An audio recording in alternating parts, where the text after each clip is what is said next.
Thunder Bay firefighters win a big raise.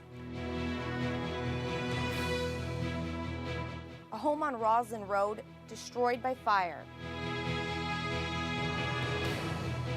And the royal baby makes his first public appearance.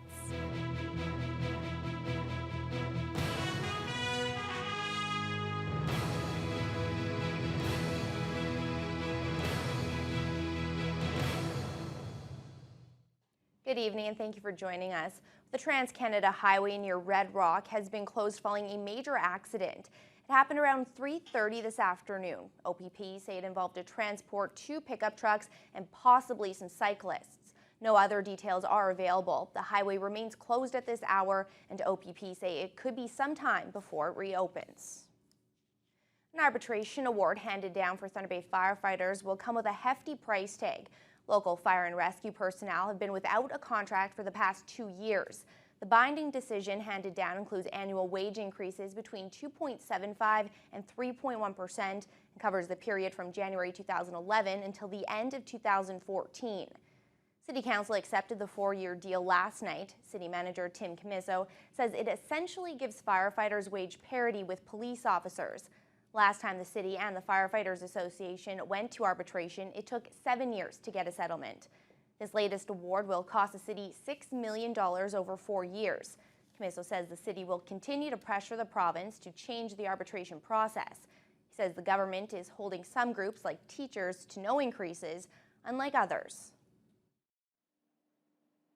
On the other hand, they've got an arbitration process that's allowing 3.5%, 4% increases going forward that are affecting municipalities, and in the 2 biggest cost areas, police and fire services.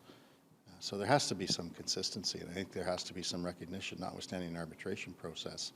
We just can't continue with seeing those type of increases. The city has some concerns about the OPP settlement coming in next year that includes a wage increase of more than 8%. Camiso says that will be used as a benchmark in other negotiations. The Firefighters Association could not be reached for comment. The Indian Friendship Centre is looking for help to convert the Port Arthur Prosvita into a new youth centre. Representatives from the IFC were at City Hall last night, hoping Council would kick in 25% of the cost of the project. As Dennis Ward reports, the idea has a lot of support. The Thunder Bay Indian Friendship Centre hopes to turn the Port Arthur Prosvita, which recently closed its doors on South High Street, into a multi-use facility, including a youth centre. Each year, the IFC serves about 2,000 young people, and in this new location, they feel that number would double. Executive Director Bernice Dubec says the centre would serve all of the city's youth. This would be a great opportunity for building bridges between Aboriginal youth and non-Aboriginal youth. I think that's the way of our future, is for us to reach out and support each other, to learn from each other, to share each of our strengths and wisdom, and to move our city forward. The 3-phased project would cost about $10 million. The Friendship Centre is looking for the city to kick in $1.5 million as soon as possible towards the purchase and renovation of the youth centre. They're also asking for another $1 million for Phase 2 in 2015 and $300,000 a year in operating costs. The proposal had widespread support from Council. We spent $32 million on roads. $32 million on physical infrastructure, roads, bridges, etc. Physical infrastructure. We should be spending it on people infrastructure. More money, because that's where we get the biggest bang for our buck. And I think that by doing that and investing in our youth, it'll pay dividend down the road. Combining a citywide youth center in conjunction with the Friendship Center, I think, is a very wise idea given the way this community is changing in its demographics. And certainly the Prosvita is an ideal location.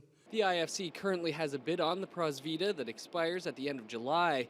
There was a request to have Council pull the money from reserves to get the deal done, but they opted to get a report back in October. Dubec says she isn't worried the deal will fall through. Dennis Ward, TBT News. An overwhelming majority of people polled in a recent survey are satisfied with the quality of city services. The 2013 Citizen Satisfaction Study has been released, and the findings have the mayor feeling good about the job council is doing. Even people's attitudes towards crime in Thunder Bay are better than some anticipated. Jonathan Wilson has more. The biannual citizen survey is painting a rather rosy picture of life in Thunder Bay. Of the 500 people who were polled, 92% rate the quality of life in Thunder Bay as very high, a 5% jump over the 2011 survey. The most important issue to those polled is transportation, replacing concerns about the economy, which used to dominate. And nearly 90% of people are satisfied with the quality of city services. Even a lot of the crime indicators were on the decline. Mayor Keith Hobbs himself thinks the findings show council is doing what the people want. The mayor says he's even happy with the high number of people who feel racism is a serious issue. I know it's not a good thing that there's racism, but 82% are saying that it's an issue, and we've been addressing it. We've been moving forward on Aboriginal issues, and they've told us that they're facing racism in the city. So again, it reinforces that we're on the right path. We're working on the right things. It's something that we really do have to work hard on. Council also threw its support behind the proposed move by the Thunder Bay Art Gallery to the waterfront. The idea garnered 54% support in the citizen survey. Councillor Rebecca Johnson worried where the $25 million project sat on the city's priority list. But Councillor Aldo Roberto says these investments are benefiting the city in a big way. The economy is no longer the #1 priority because the waterfront's being built, the courthouse has been going on, there's projects, there's hotels going, things are happening, and the economy is moving because of those initiatives. So I say, you know what, get the art gallery here, do what you can to get them here, and let's keep moving. But don't call them projects, call them investments. In other waterfront-related news, Council directed city staff on Monday to look at options for a permanent memorial to honor waterfront planner Catherine Dugmore at Prince Arthur's Landing. Jonathan Wilson, TBT News. The Ontario Fire Marshal is investigating a late-night blaze in Oliver Papoonge. The fire completely destroyed a house on Roslyn Road. The owner of this home is lucky to be alive after firefighters responded to a call of a home engulfed in flames just after 10 o'clock last night. A neighbor woke up the man inside the house, and he was already outside when fire crews arrived on scene. Flames could be seen shooting from the roof, and crews were fighting the flames until 4 in the morning. Firefighters were back to the scene today, putting out hot spots in the smoldering ruins. Oliver Papoonge Fire Chief Mike Horan says at this time the cause of the fire is still unknown. The house is pretty well a full loss. As you can see, there's the front wall and the side wall are standing. We managed to save the garage and all the contents in the garage, but the basement is burning still, and we can't get in there because the floor is not safe to walk on. A backhoe was brought in to take down the walls and remove the floor before the fire in the basement was put out. An investigator from the Ontario Fire Marshal's office was also on scene today trying to determine the cause. At this time, there's no indication whether the fire is suspicious. The investigation is ongoing, and more details will be released as they become available. Well, it could be a good sign for workers and clients at Dalico and Anishinaabeg Family Services. The national representative from the CEP union says that negotiations are continuing as of late this afternoon. It's been just over 2 weeks since strike action put 350 employees at Dalico on the picket lines. The union has been without a contract for over a year now after several failed negotiations. They're alleging high workloads and other issues. The strike has forced Dalico management to implement a contingency plan. Since then, only essential services have been maintained. The contract talks began at 9 o'clock this morning and continued throughout the day. We hope to have an update on the contract talks on our late edition. A rally was held in Kenora today to try and save the Treaty 3 Police Service. Members of the force were holding their annual general meeting. The Treaty 3 Police Chief has previously announced the service will be disbanded on August 19th due to funding issues. Union Rep Judith Monteith-Farrell says the service has been underfunded by both the province and the feds, and the union has been told to give up their union rights and accept pay cuts in order for the doors to be kept open. Around 40 people attended the rally. Allegations that a moose at Chippewa's wildlife exhibit is starving has set off a storm on social media. Hundreds have taken to Mayor Keith Hobbs' Facebook page in protest after a picture of the moose was posted. But city staff say the animal is happy and healthy, and they're inviting the public to come see it for themselves. Tara Allaire reports. The wildlife exhibit at Chippewa Park features 12 different species and is home to roughly 20 animals. This picture, posted on Facebook of their moose appearing gaunt with its ribs showing, has spawned hundreds of accusations over the conditions at the park. The 5-year-old moose was rescued and raised from 2 days old after its mother was killed. Since then, attendants at the park say they've done their best to raise the animal as one of their own. Supervisor of Parks Gordon John says the moose is far from starving with its extensive daily diet. 5 gallons of dairy ration and then 2 gallons of moose maintenance. And half a dozen apples and a half a dozen carrots, and cleans the water dish and fills up the water for him, and then he's got hay all day long, as much as he wants. And then during the afternoon, the animal feeder will come around and give it fresh leaves and bark, which it loves to chew on the fresh bark. John says the picture seems to have been taken from a bad angle. He says the moose is happy and healthy. They got her in a very uncompromising position, laying down, trying to get away from the bugs, but this is time of year that it's hard on them, it's hot, it's wet, it's lots of bugs. And yeah, the pen isn't that big, he doesn't have that much room to maneuver, so we got to watch about overfeeding them. But he's definitely not underfed. He's, as you can see, he looks pretty good. John says at this time of year they hear similar complaints about animals looking unhealthy.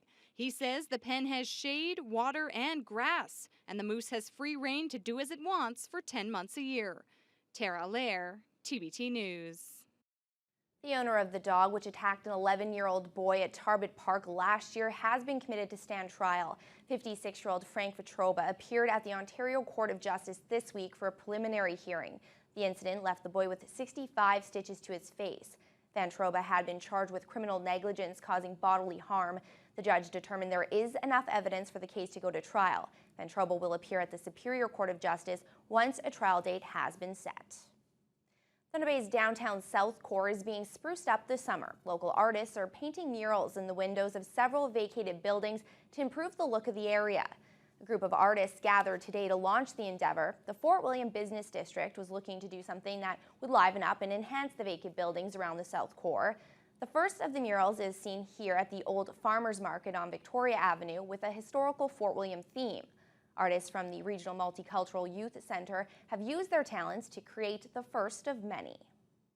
The idea is that at least if we have something on the windows, it looks like there is some life in the area. We do have a lot of new businesses moving into the area with the construction of the courthouse, but in the interim we just wanted to make it look more attractive to people who are in the area. The BIA will continue to paint murals in hopes of having a large area covered by September. The George Jeffrey Children's Center and the local boating community gave special needs people an experience that won't soon be forgotten. Over 40 kids, youth, and adults got to try their hand at salmon fishing on Lake Superior today. The water was choppy and the fish weren't biting, but that didn't dampen anyone's spirits. Nate Jones has the story. Although the sun was shining, it was a windy day out on the lake. Those who were out on the more than 25 boats had to cut the excursion short due to the conditions, but despite that, spirits were high and you could easily sum up the day in just a few words. Awesome. I had a good time. Yeah, I made new friends. This is the 10th year that the George Jeffrey Salmon Expedition has gone out on the lake to bring in some fish. Unfortunately, there were no fish to be caught, but that hasn't stopped people from coming back year after year.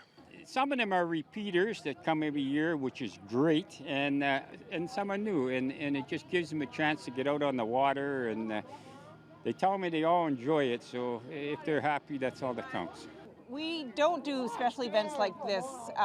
We just don't have the resources and the time, so it's great when organizations can come up with an idea that we can attend. That's the best scenario for us. You guys having fun or what? Yeah! The day wouldn't have been possible without the generosity of the volunteers.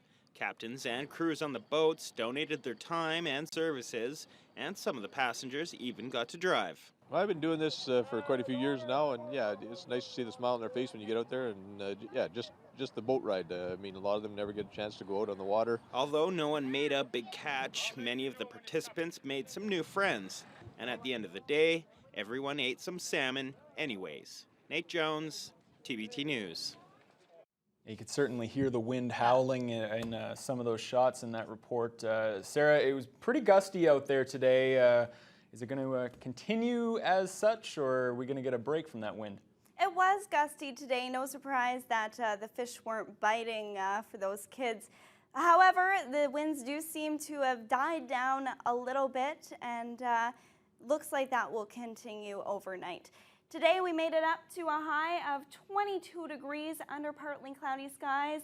And I say breezy here, but for some it may have been blustery, depending on your definition. Those winds gusting up to 42 kilometers per hour coming in from the northwest. Currently across the region, 20 seems to be the number of choice. In Red Lake, Kenora, Fort Francis, Dryden, up in Sioux Lookout, all sitting at 20 degrees. Bit cooler down in Sault Ste. Marie, where they're currently at 16 degrees. If you are planning to head out to Chapels Park this evening for that game, Chill versus Minnesota United FC, that gets underway at 7:30. The temperature is expected to still be at about 22 degrees by that point, so you may want to bring a hat, few clouds, and the winds died down by that point to about 12 kilometers per hour. Overnight tonight, dipping down to a low of 8 degrees under mostly cloudy skies. Maybe a good night to leave your windows open and air out your house. I know last night I tried to do that, but my doors were slamming shut because of all of the wind. The wind's coming in from the north, like I said, dying down only up to about 12 kilometers per hour. Into tomorrow, we see this nice weather still continues over our region into Wednesday, but a little bit later in the day, we see some shower activity to the northwest of us, and I'll have more on that later on in the newscast. Thanks, Sarah. Well, one day after giving birth, the Duchess of Cambridge and the Duke have now shown the world their latest edition. We have that story for you coming up next.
Well, we got our very first glimpse today of the royal baby in the arms of his parents, the Duke and Duchess of Cambridge. Susan Ormiston was there. Born to rule, a tiny prince who could be king in over a half-century. Will and Kate looked every bit the new, proud parents of a son who won't, in spite of good intentions, have anything resembling an ordinary life. Very emotional. Yeah, it's very emotional. It's such a special time. I think any parent, I think, will probably sort of know what this feeling feels like. So it's Very special. Just consider his beginnings. Pomp fit for a prince. 71 horses pulling World War I carriages for a royal salute in Green Park. Tradition for a royal birth. Another at the Tower of London, 62 times firing across the Thames. As bells at Westminster Abbey pealed out a welcome, first-time grandparents Carol and Michael Middleton arrived to meet their grandson. In and out in an hour. He's absolutely beautiful. They're both doing really well, and we're so thrilled. It's expected they'll play a big role in the baby's upbringing. Grandad Prince Charles and the Duchess of Cornwall were second to visit, Charles hinting to the crowd their wait would soon pay off. You wait and see. You'll see in a minute. No sign of the Queen at home in Buckingham Palace. But the changing of the guard today was especially orchestrated in a royal tribute. Canadians marked the occasion at Canada House, queuing to sign a baby book of congratulations. For me to actually be in London when this little baby was born is, it means the world to me. I'll never forget it. Even royal babies need car seats. William and Kate strapping in their son for the short ride home to Kensington Palace. With this birth, the British monarchy has secured its succession for many years to come. 3 living heirs. The only thing we don't know yet is the name. Susan Ormiston, CBC News, London. There was long-awaited testimony today from the owner of an Ontario shopping mall that partly collapsed last year, killing 2 people. Johanna Rumliotis reports from Elliott Lake. It's my birthday, so I feel very good. It was his birthday, but hardly a celebration. Vilified, blamed for a tragic fiasco. Today, says Bob Nazarian, was about the truth coming out. In one word, it was a white elephant.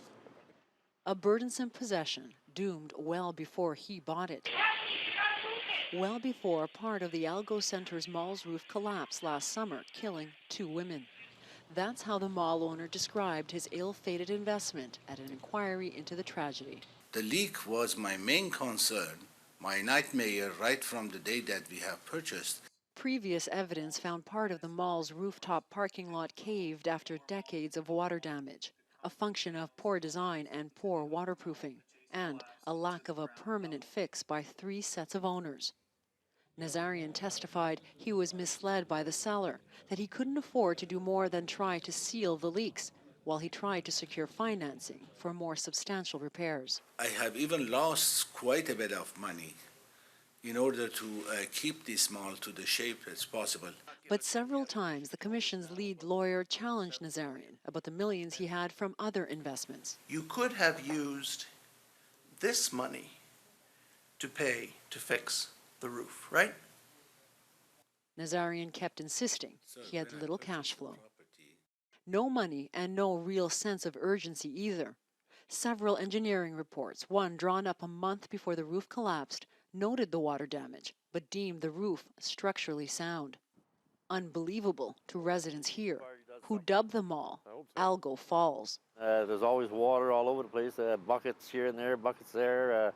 You see healing tiles on the floor in the morning if you went in early. As for Nazarian, he insisted repeatedly that he had done everything he could do to ward off a looming disaster that he had inherited.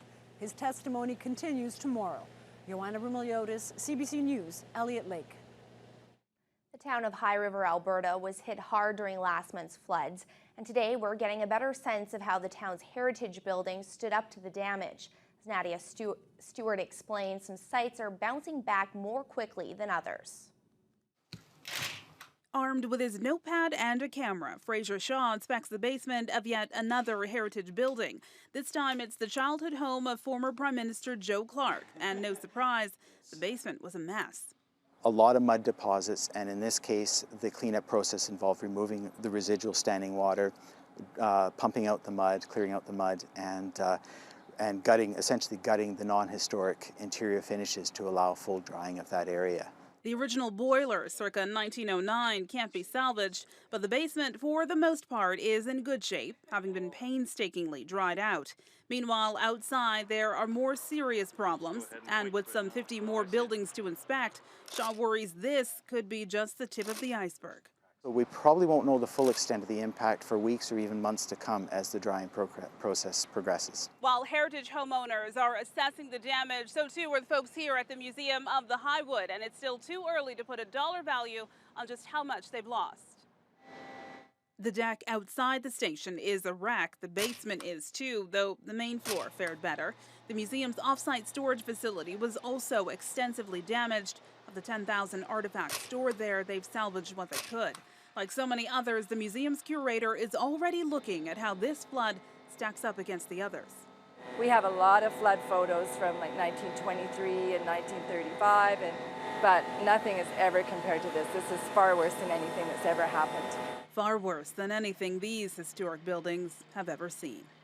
Nadia Stewart, CBC News, High River. Canadian Aaron Yoon has been released from a North African jail after serving 18 months on terrorism-related charges. Yoon, who is 24, is expected to be back in Canada within days. Adrian Arsenault has been following the developments on this story. Well, we've learned that as of dawn this morning, Aaron Yoon, the young Canadian who's been in jail in Mauritania for about 18 months, has been released. He was turned over to Mauritanian intelligence. They are apparently having some discussions with him today. He was also handed a temporary passport for Canada, and the expectation is that very soon he will be deported from Mauritania and will likely end up back in Canada, probably in London, Ontario, where his family is, where he grew up, within the next 2 or 3 days. Now, if you recall, Aaron Yoon is one of 3 Canadian high school students from London, Ontario. 2 of his friends, Ali Medledge and Chris Katsarubis, went on to fight and die as militants in that horrific gas plant attack in Algeria in January.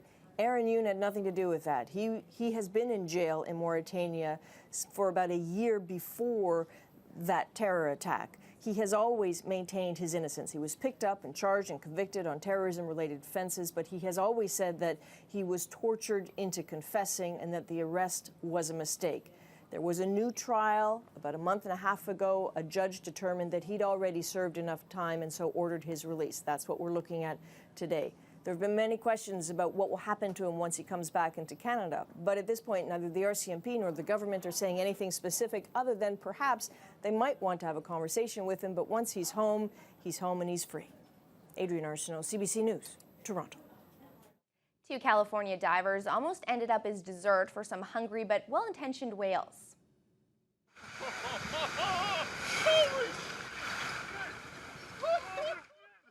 The whales are actually lunge feeding. That's when they force a massive school of fish toward the surface and then close their massive mouths around the prey.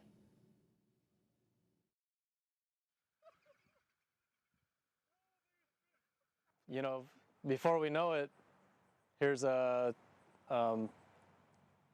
these bait fish just coming straight up in your face, and 2 humpback whales were right behind them, chasing them all the way to the surface.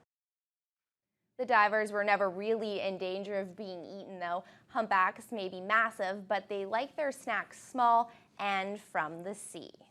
Good thing for them. Yeah, okay. And before we go to break, let's take a look at today's market activity. In Toronto, the TSX lost 13 points to 12,745. The Dow closed at a new historic high, advancing 22 points to 15,567, and the Nasdaq was down nearly 24 points to 30.31.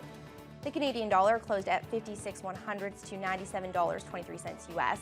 Fortunately, we don't have the closing numbers for gold. The crude was up 29 cents to $107.23 per barrel.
going to be nice for the Thunder Bay Chill because they're going to have some strong competition tonight before the playoffs. Yeah, should be a great game and a great playoff tune-up for the Thunder Bay Chill. They'll play a friendly against Minnesota United this evening, a pro team from the North American Soccer League, which is one step below the MLS.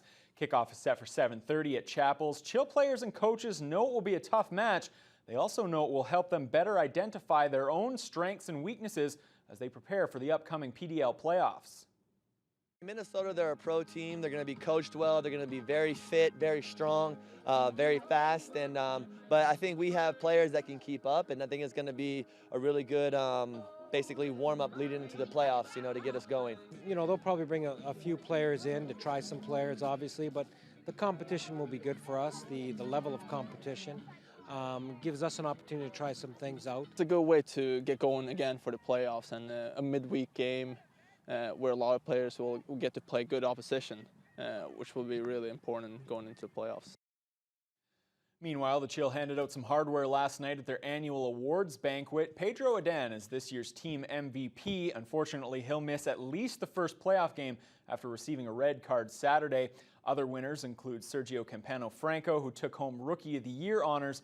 This season's Defensive Player of the Year is Axel Sjoberg, and Sonny Omaregi is the club's top scorer. He notched 8 goals and 5 assists in just 12 games. Well, Blue Jays catcher JP Arencibia is no longer on Twitter. The outspoken Arencibia tweeted he was leaving the social media website, then shut down his account. Arencibia has faced criticism this season from both fans and the media for his on-field struggles. He's certainly not the only Jay struggling. They kicked off a 3-game set with the Dodgers at the Rogers Center last night. Top 2 man on for A.J. Ellis. He takes Josh Johnson deep, a 2-run blast. It's 2-0 LA. Still in the inning, 2 on for Carl Crawford. A single up the gut, and the throw from Colby Rasmus is off the mark.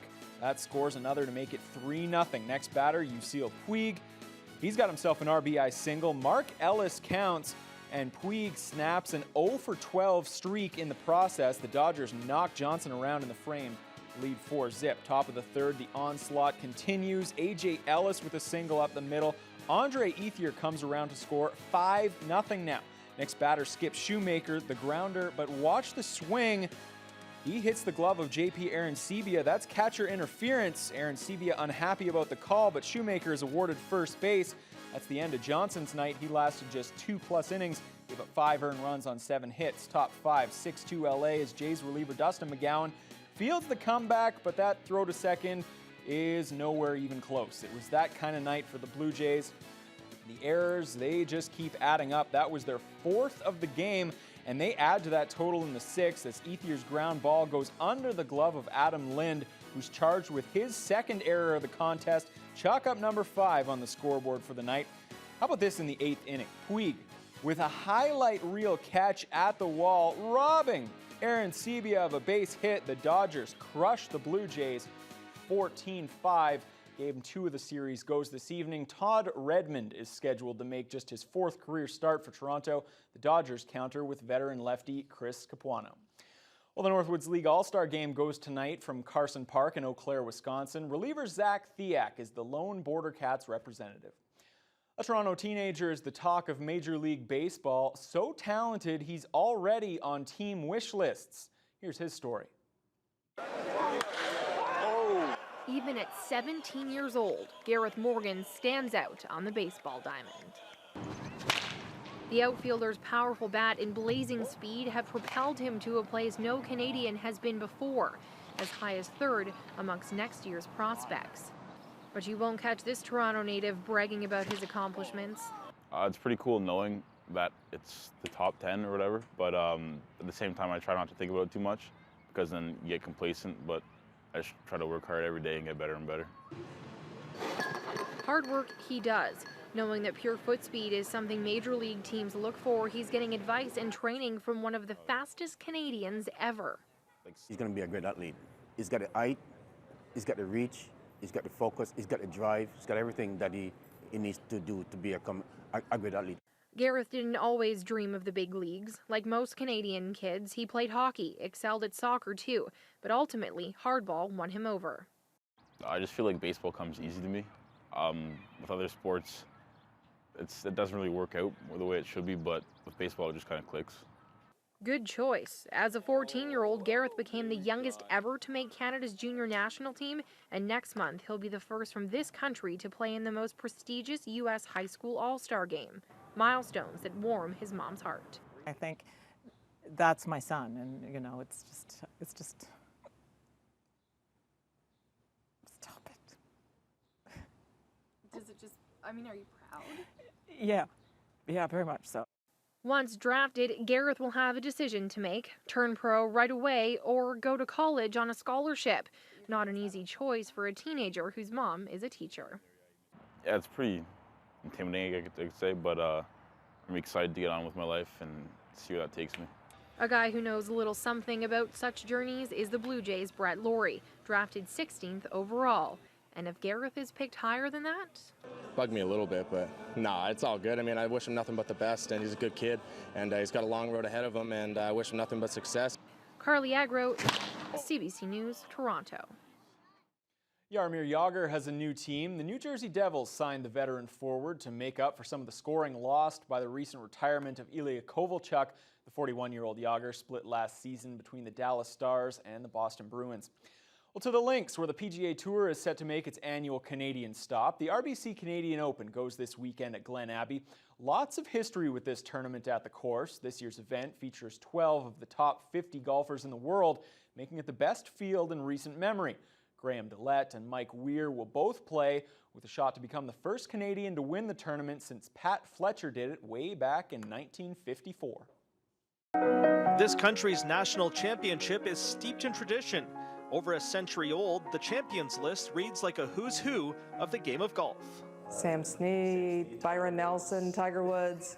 It's an endless list of some of the greatest players of all time that have won the Canadian Open, and if they haven't won it, they've come close. Most notably, the Golden Bear. Jack Nicklaus finished runner-up 4 times at the Canadian Open, but his legacy goes far beyond great finishes. This year, the tournament has returned to Glen Abbey, a course that Nicklaus designed. I mean, the ball, the technology of the clubs have changed how players can play it and what they're hitting onto it. But I think it's a great spectator golf course first and foremost, which is what he was asked to build. Of all the memorable shots fired at the Abbey, none are more revered than the one made by a young Tiger Woods in 2000. His 6-iron from the fairway bunker on 18, carrying 216 yards and clinching the tournament win. Unbelievable. The bunker shot for me from Tiger Woods is definitely, I think, his #1 shot from his golf career. Good, but you know what? I keep telling everybody, I didn't hit the green. I hit it over the green. So it wasn't really that good. An hour and a half ago. The biggest heartbreak at Glen Abbey came just 4 years later. Trying to become the first Canadian golfer since Pat Fletcher in 1954 to win the national title, Mike Weir came agonizingly close to breaking the spell, only to lose on a 3rd playoff hole to Vijay Singh. I was standing on the 18th green and in the scoring area, and when that ball went in the water, I don't think I've heard, 10,000 fans just die. The last golfer to win the Canadian Open here at the Abbey was Nathan Green in 2009. His hometown, Toronto, as in Toronto, New South Wales, Australia. Population, just over 5,000. In Oakville, Rob Leth, Global News. And rookie Curtis Steele will start at tailback next week, and the Toronto Argonauts host the BC Lions. Starter Chad Cackert is out 4 to 6 weeks with a knee injury he suffered in last week's win over Winnipeg. All right, well, thanks, Ryan. Tonight, if you're a fan of the show Elementary, but you haven't had a chance to watch all of the episodes, one of them is repeating tonight on Global Thunder Bay. With more, here's Teletalk. Tonight on Global Thunder Bay, starting at 8, it's NCIS. And a lieutenant who just returned home is found brutally murdered. Then on NCIS Los Angeles, an ex-CIA agent is killed by a bomb in his favorite lighter. And at 10 on Elementary, Holmes tries to prove that a recent plane crash was not an accident. Over on CKPR Thunder Bay at 7:30, grab a cuppa with the gang from Coronation Street. Then at 8, Rick explores the newest recreation sport, zorbing, on the Rick Mercer Report. At 8:30 on 22 Minutes, the Real Housewives of town compete to welcome a foreigner. And at 9, the airline falls apart when Blake's friend joins the crew on Arctic Air. Teletalk is brought to you by Points, the traffic ticket specialists.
Well, we mentioned the wind earlier, but despite the wind, it was actually quite a nice day, Sarah. Are we going to see warm temperatures continue for the rest of the week?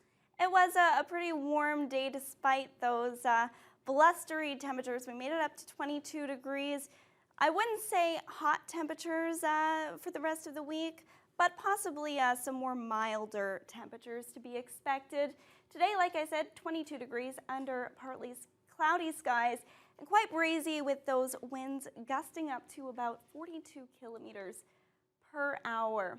At this hour in Vancouver, it was a very sunny day. They're now sitting at 22 degrees, but not much cloud cover in Vancouver. Much of the same up in Prince George. In Alberta, severe thunderstorm watch for the city of Calgary and also alerts for High River and Canmore. Those were the areas that were affected by severe flooding, so something that I'm sure they're keeping a close eye on. 22 degrees right now in Edmonton. As we look into the prairies at this hour, Regina's currently sitting at 21 degrees. Their high today was 22, so just below the high. Saskatoon is at 22 degrees right now. Winnipeg slightly below seasonal and cloudy skies sitting at 21 degrees. Quite humid today in southern Ontario, and as a result, some thunderstorm watches and warnings in effect for most areas of southern Ontario. Toronto feels much warmer than 22 with that humidex. Ottawa and Montreal also very humid, cloudy skies at the moment. Thunderstorm watches and warnings in effect also for some areas around Quebec City. Wet day today in the Maritimes. Halifax currently sitting at 20 degrees under cloudy skies, but as we look into Fredericton, 17. Wet weather there, definitely umbrella weather in Charlottetown, and only 14 degrees. Windy today in Newfoundland. St. John's is sitting at 20 degrees. Some wind warnings actually in effect for some areas of Newfoundland today. Now we can see it was quite pleasant in our area today. However, this precipitation and low pressure system moving our way can bring some showers into tomorrow and even a bit later on in the week into Thursday.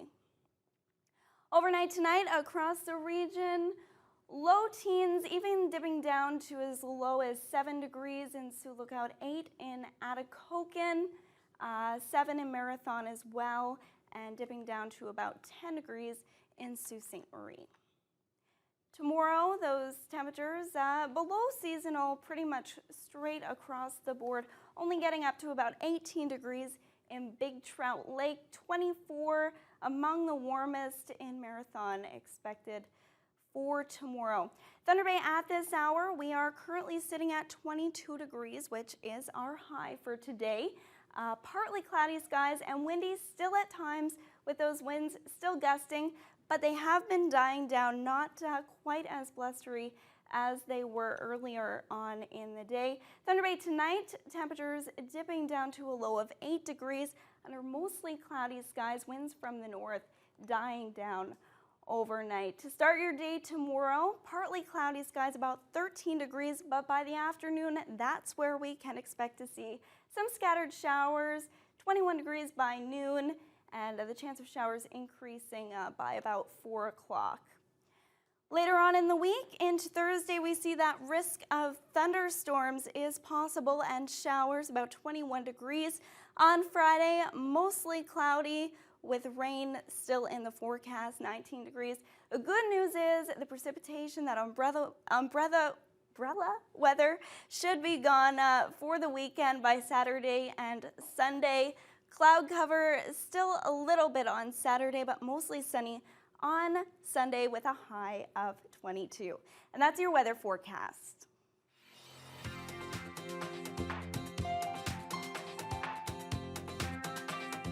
It's time to visit the Thunder Bay and District Humane Society shelter. And tonight, Fiona Gardner introduces us to a 6-year-old Shih Tzu named Cinnamon.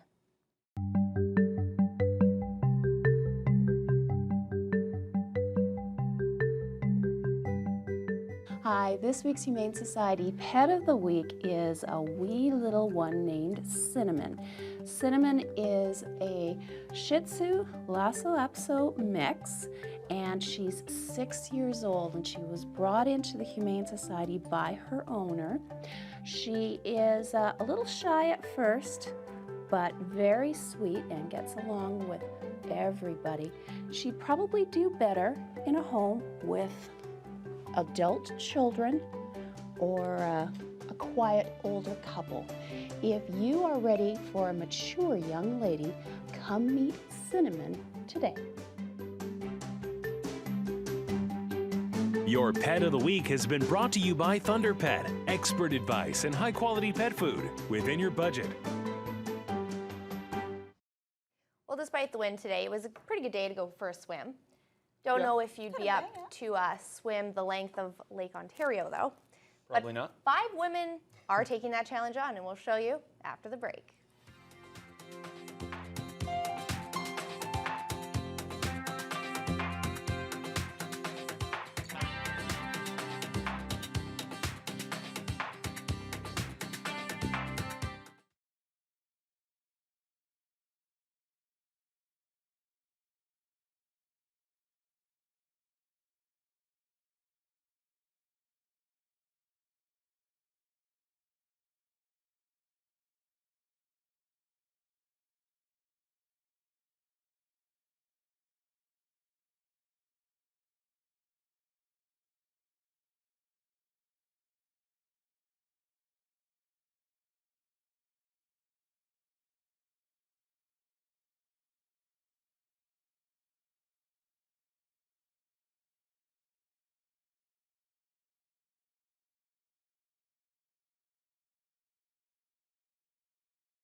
5 women took the plunge today and are hoping to make history. They've set off to do the first ever relay swim across Lake Ontario.